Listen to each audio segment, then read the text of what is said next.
આજે આપણે નીટના MCQ solve કરીશું. 49 ગ્રામ સલ્ફ્યુરિક એસિડનું 1 લિટર જલીય દ્રાવણ બનાવેલ છે, તો તે દ્રાવણની નોર્માલિટી કેટલી થાય? ઓપ્શન આપેલા છે એ 1 ગ્રામ, બી આપેલું 0.5 ગ્રામ, ઓપ્શન સી આપેલું છે 2 ગ્રામ અને ઓપ્શન ડી આપેલું છે તમારો 3 ગ્રામ. તો નોર્માલિટી એટલે નોર્માલિટી બરાબર દ્રાવ્યનું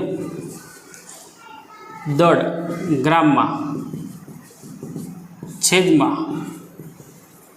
દ્રાવ્યનું તુલ્ય દળ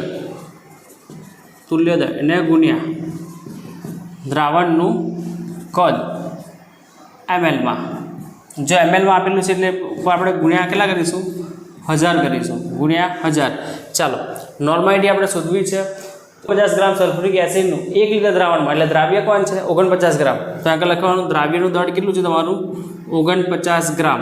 એને ગુણ્યા કેટલા છે? 1000 છેદમાં દ્રાવ્યનું તુલ્ય દળ એટલે શું લખાય? જો સલ્ફ્યુરિક એસિડ છે, એસિડ પદાર્થ તુલ્ય દળ એટલે શું લખાશે? અણુબળના છેદમાં બેઝિકતા.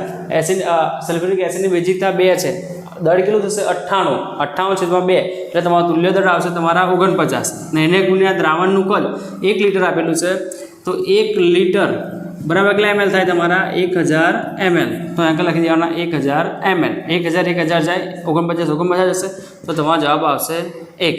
તો 1 નોર્માલિટી થઈ તમારી. કેટલી થઈ તમારી? 1. તો એની માટે જવાબ આવશે તમારો A.